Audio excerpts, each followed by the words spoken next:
Des principaux ports algériens aux ports méditerranéens français, les grands transports maritimes ont maintenant recommencé de tisser cet écheveau de relations continues qui font profiter la France des dons particuliers qu'une généreuse providence a dispensés à la terre algérienne.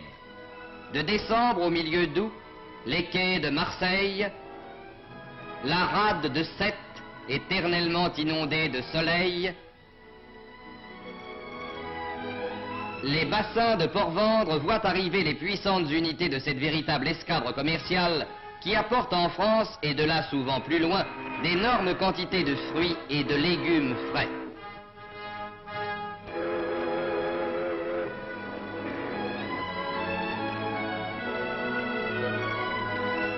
Ce sont de beaux navires dont les noms parlent de ciel bleu, de soleil, de terre riche, de paysages variés, différents de ceux de l'Europe.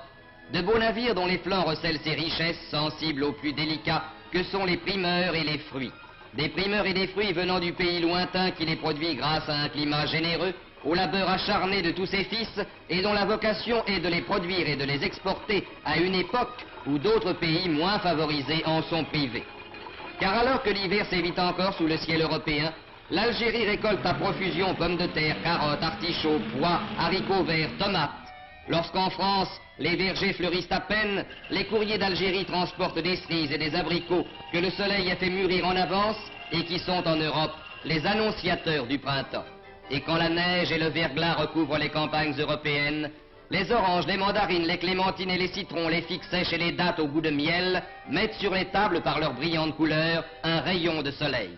Citons quelques chiffres. Au cours de l'automne et de l'hiver 47-48, l'Algérie a exporté 900 000 quintaux d'agrumes, 200 000 quintaux de dattes, 370 000 quintaux de figues sèches. Au cours de l'année tout entière, plus de 2 millions de quintaux de fruits et de légumes frais.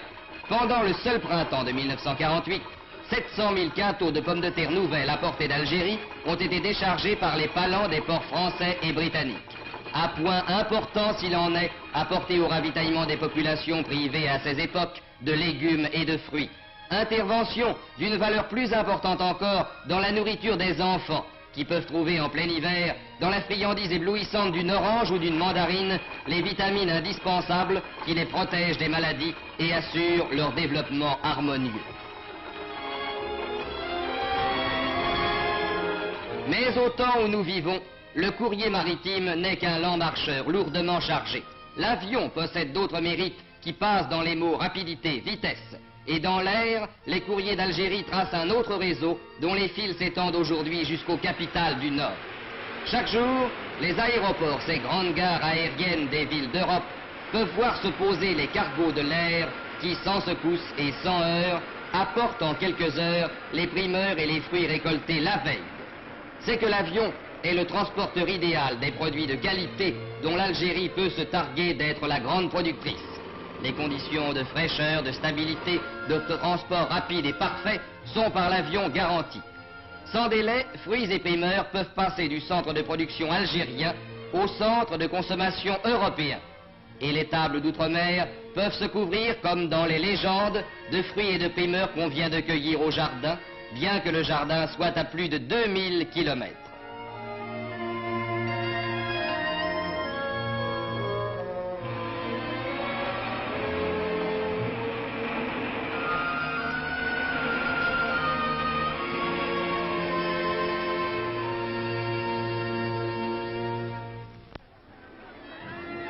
Les Halles, qu'un auteur célèbre a si pittoresquement nommé le ventre de Paris, ont vu nécessairement une part de leur activité s'orienter vers les produits d'Algérie. Paris mange beaucoup et Paris aime bien manger. C'est pourquoi on y voit apparaître l'apport, chaque année plus important, des vergers et des cultures algériennes.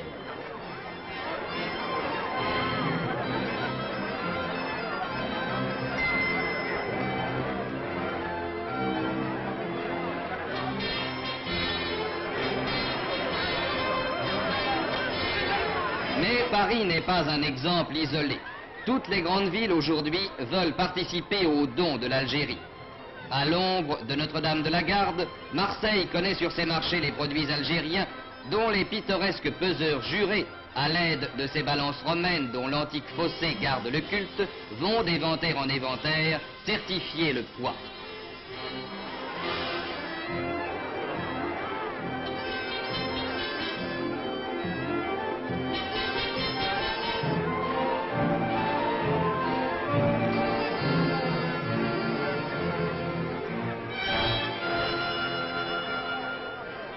À l'ombre de l'église de Fourvière, Lyon aussi voit se répandre sur ses marchés, aristocratiques ou populaires, les plantureuses richesses de la terre algérienne.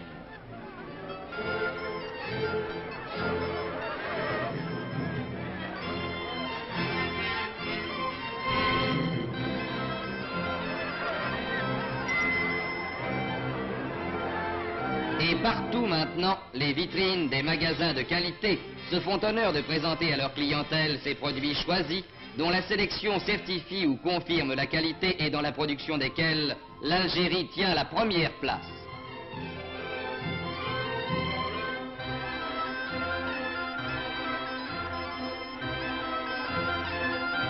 À ces détails riches de couleurs qui ajoutent au spectacle de la rue dans les grandes villes, s'en ajoutent d'autres plus familiers et plus sensibles. Le don de l'Algérie, c'est aussi cette scène classique des jardins publics, c'est aussi cette orange dans une petite main, cette joie dans les yeux d'un enfant.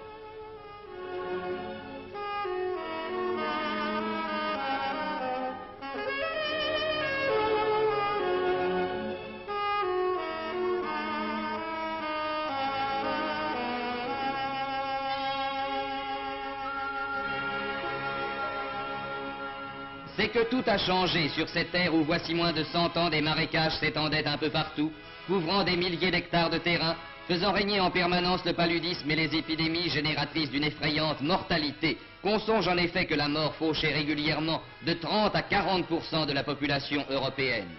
L'Algérie, pouvait-on penser, devait rester en grande partie inculte et sauvage. On comptait sans l'effort français. À force de volonté, d'ingéniosité, de courage et de sacrifice, les marais ont pu être asséchés, les rivières endiguées et d'immenses espaces rendus aux cultures et à la production. Aujourd'hui, aux endroits où s'étendaient autrefois ces espaces stériles et malsains, s'étendent les vastes cultures qui font de l'Algérie une terre bénie, bienveillante aux hommes. Mais dans ce pays, l'eau est rare et par conséquent précieuse. Il faut pouvoir conserver celle qui tombe du ciel, qui dévale des pentes, enfle les rivières et les torrents et se perd dans la mer ou dans les sables. Dans ce but, un gigantesque programme de construction de barrages a été entrepris et réalisé. Chacun de ces barrages-réservoirs assure l'irrigation de vastes domaines dont le périmètre englobe quelques 20 000 hectares. Et l'on voit s'étendre chaque année sur les cartes la surface des terres irriguées, grandir les nouveaux domaines livrés à la culture.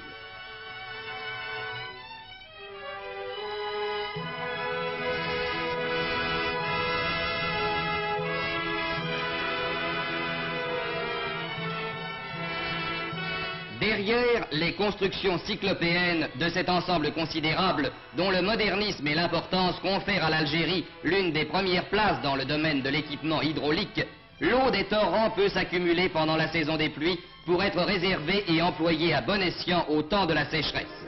Un système étendu de conduites de toute taille, allant du large canal à la simple rigole d'irrigation, s'étend et se diversifie dans le périmètre d'action du barrage pour assurer la fertilité des terres. Ainsi, dans ces plaines fertiles, dans ces vignes immenses, l'Algérie recueille-t-elle aujourd'hui les fruits des efforts prodigieux de tous ses fils, venus de la métropole ou nés dans ce pays, qui communient dans le labeur fécond et l'activité créatrice. Mais à côté de ces immenses domaines, voués à des productions de base, l'Algérie devait bientôt s'apercevoir que son sol lui assurait d'autres gages de succès. Sa fertilité et les particularités du climat lui promettaient d'autres destins que ceux d'une Beauce ou d'un Languedoc, terre vouée aux cultures industrielles du blé ou de la vigne. L'Algérie, elle, pouvait se diriger vers la qualité. Et la vendange n'est pas seulement ici la cueillette brutale des grains destinés au pressoir, mais le ramassage plus délicat des chasselas qui peuvent rivaliser avec ceux des treilles les plus célèbres.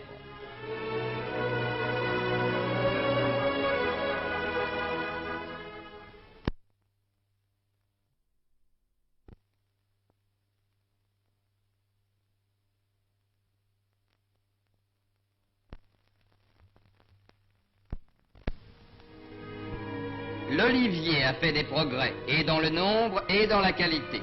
Car l'olive n'est pas seulement la pulpe qui produit l'huile la plus parfaite et la plus parfumée, mais aussi le fruit qu'on trouvera au début du repas sur les tables bien servies et qui activera l'appétit.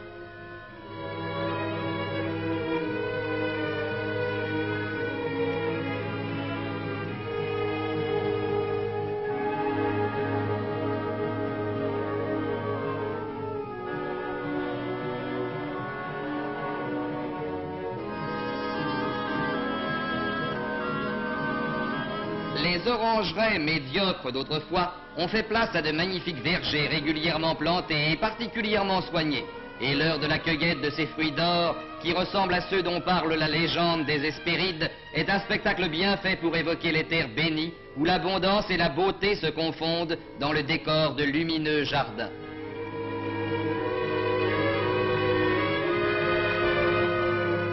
Belle et généreuse terre d'Algérie, qui présente toute une gamme de fruits, depuis les grappes vermeilles ou rubicondes d'un nouveau canam et les oranges qui mettent leurs taches d'or dans le feuillage vert des arbres qui les portent, jusqu'aux bibas ou nèfles du Japon, à la pulpe juteuse et parfumée, fille du soleil importée de l'Extrême-Orient.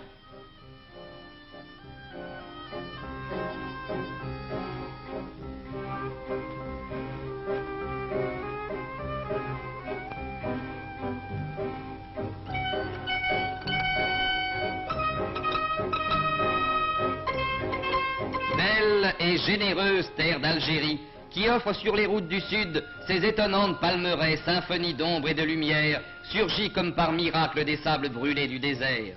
Comme les colonnes d'un temple gigantesque aux innombrables nefs, les dattiers lancent vers le ciel leurs troncs hiératiques et semblent offrir au soleil, en témoignage de reconnaissance, pour la vie ardente qu'il leur donne, les régimes de fruits sucrés qu'ils portent, dont l'abondance fait la richesse et la joie des populations.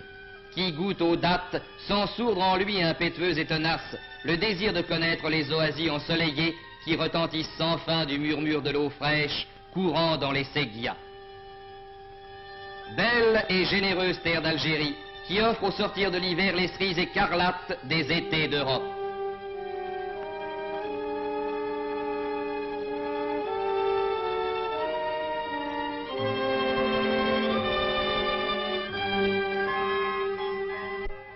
Belle et généreuse terre d'Algérie. Elle a créé dans ces 40 dernières années un jardin magnifique auquel la vieille Europe fait appel pour pouvoir consommer des produits de choix. Ces plantations d'artichauts rivalisent avec celles de Bretagne et de Provence et en dépassent la production en qualité.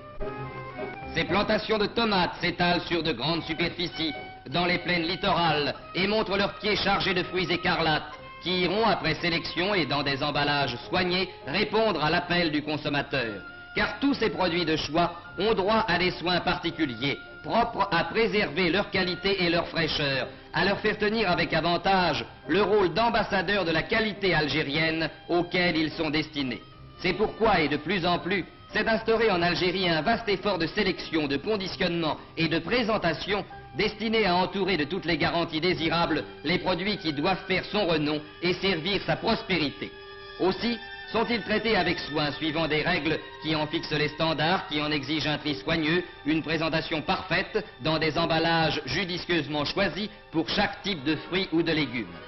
Ces opérations délicates sont poursuivies dans des ateliers bien équipés, dirigés par des gens avertis qui comprennent la grandeur de leur tâche et la nécessité impérieuse d'une belle présentation. Le fardage, cette plaie hideuse du commerce, a disparu en Algérie.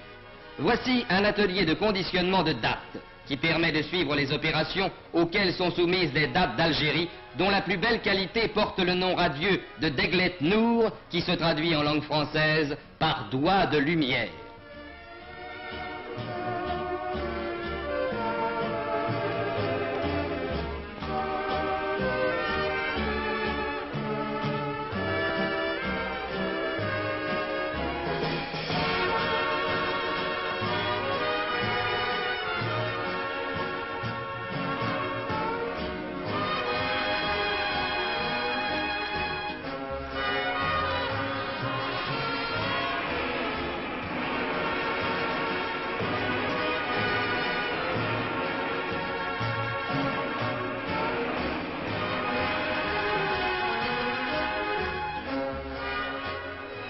Voici pareillement des ateliers où sont traités les oranges, les mandarines, les clémentines, lavées, séchées, brossées, calibrées mécaniquement, triées et emballées avec soin dans des caisses ou des cajots. Ces fruits merveilleux qui font la joie des petits et des grands arrivent sur les marchés d'outre-Méditerranée dans un état de fraîcheur remarquable.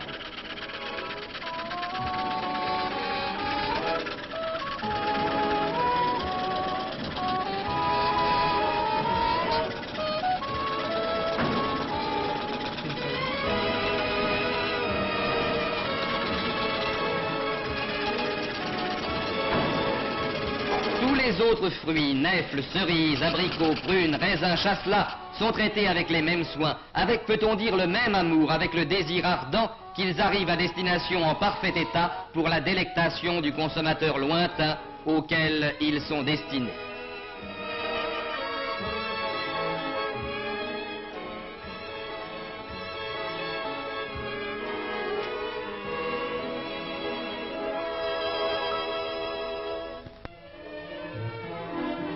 Mais la politique de qualité inaugurée il y a quelques 20 ans et poursuivie depuis sans relâche a besoin d'être protégée afin que l'Algérie conserve le renom qu'elle a su acquérir et demeure le pays de la qualité, le pays avec lequel les affaires sont faciles et saines, les transactions loyales, les relations durables.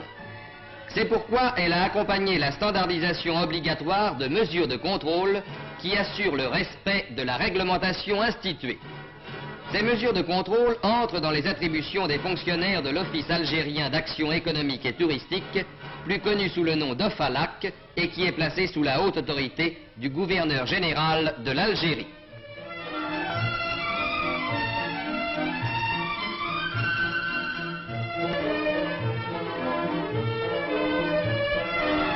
Dans chaque port algérien, de Nemours à Beaune, des contrôleurs de l'OFALAC vérifient la qualité, le conditionnement, la présentation des produits présentés à l'expédition et n'accordent l'autorisation de sortie qu'à ceux qui répondent rigoureusement aux standards établis.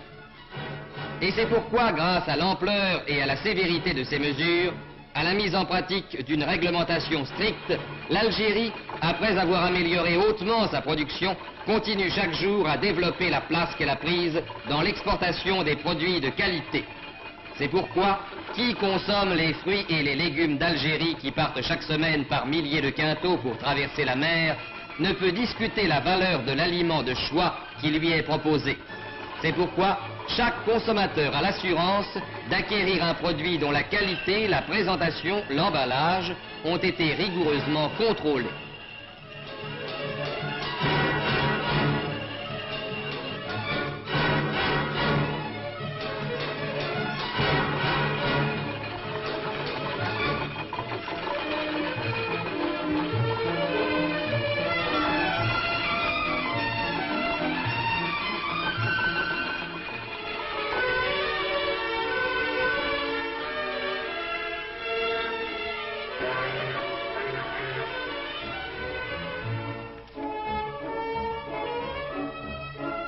L'innovation de l'envoi par avion n'a fait qu'amplifier et développer le système de contrôle établi dans les ports. Chaque aérodrome, comme chaque port, a ses contrôleurs vigilants dont les sondages décident de l'arrêt d'une expédition entière. Risque énorme que ne peut courir qu'un expéditeur peu consciencieux. Risque énorme, toujours suspendu, qui garantit au consommateur lointain la qualité du produit qu'il achète et conserve à l'Algérie l'attachement de ses clients d'outre-mer.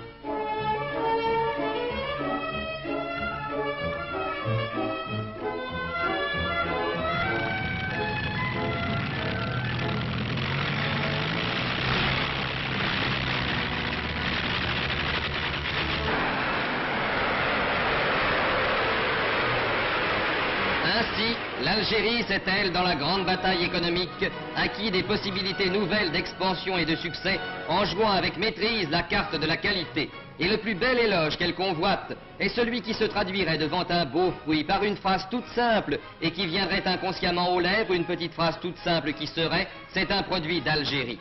Cette petite phrase est en train de s'imposer parce que par la volonté et les efforts de tous ses fils, l'Algérie est vraiment devenue le pays de la qualité.